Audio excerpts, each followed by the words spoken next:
Hello, this is Tony Heller from RealClimateScience.com, setting the record straight about climate. In this video, we're going to look at some unique climate mathematics. Experts say that Canada is warming twice as fast as the rest of the world. Experts also say that the Arctic is warming twice as fast as the rest of the planet. Experts say that mountains are warming twice as fast as the rest of the world. Experts say that Sweden is warming twice as fast as the global average. Experts also say that Alaska is warming twice as fast as the global average. Experts say that Finland is warming twice as fast as the rest of the world. Experts say that the Great Lakes are warming more than twice as fast as the oceans. Experts say that China is warming at nearly double the global average. Experts say that Ireland is warming twice as fast as the rest of the world. This is a very interesting one. Experts say that national parks are warming twice as fast as the rest of the U.S. Carbon dioxide must be a very evil molecule. It targets specifically inside national park boundaries. Not wanting to be outdone, Russia is warming 2.5 times faster than the rest of the world. The western U.S. is heating up at nearly twice the rate of the rest of the world. The Tibetan Plateau is warming twice as fast as the rest of the world. Britain is warming faster than the rest of the world. Europe is also warming faster than the rest of the world. And at the bottom it says, scientists are 95% certain that humans are the cause. So it's pretty clear that almost every place on Earth is warming faster than the global average. And that most places are warming twice as fast as the average. Only in climate science could such absurd mathematics exist. And it's not just true with temperatures. Experts say that Greenland is melting twice as fast as the rest of the Arctic. Experts say that Antarctica may melt twice as fast as expected.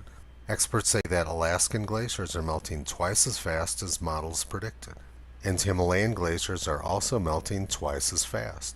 So apparently glaciers all over the world are melting twice as fast as other glaciers. But this one is my personal favorite. Rutgers University, New Jersey shore sea rise is more than double the global average. Sea level along the New Jersey coast has risen 1.5 feet, more than twice the global average of 0.6 feet over the last century, according to a Rutgers University report compiled for state officials and released Thursday. The Rutgers scientists say the rise is largely the fault of humans and our use of fossil fuels. Most people understand that water seeks a level surface. Water can't pile up at one end of a lake, and it can't pile up at one end of an ocean either. If Antarctica melted and the oceans rose 1 meter in one place, it would have to rise 1 meter every place else too. You can get minor short-term variations in the rate of sea level rise from place to place depending on wind and other factors, but over the long term, any large-scale sea level rise will be seen everywhere. Now let's look at what the Rutgers University report actually said. Sea level is rising faster at the New Jersey shore than the global average because of land subsidence, sinking. Well, that is a completely different story than what the journalist said. Let's read again what it says in the newspaper article. The Rutgers scientists say the rise is largely the fault of humans and our use of fossil fuels.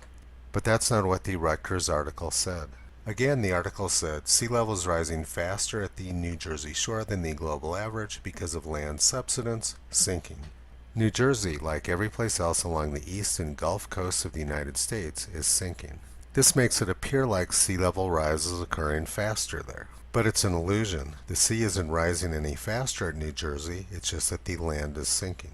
Then they say, in the 20th century, sea level rose by 12 inches at bedrock locations.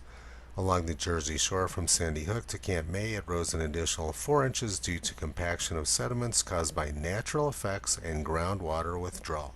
This has nothing to do with fossil fuels. The newspaper reporter is simply misrepresenting the Rutgers report. The 1990 IPCC report said there is no convincing evidence of an acceleration in global sea level rise during the 20th century. And New Jersey tide gauges like this one at Atlantic City show no indication of an acceleration in the rate of sea level rise.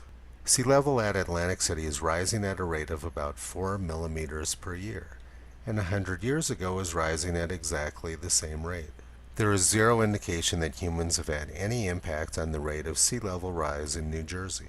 And we see exactly the same thing at Sandy Hook, New Jersey. Sea level rise rates are the same now as they were 80 years ago. And as the Rutgers University report pointed out, a lot of this is because the land is subsiding. I think it would be safe to say that every climate journalist is twice as fake as all the other ones, and that is climate mathematics at its finest. Visit Toto on the web at realclimatescience.com. He's been pulling back the curtain on junk science and propaganda for a long time.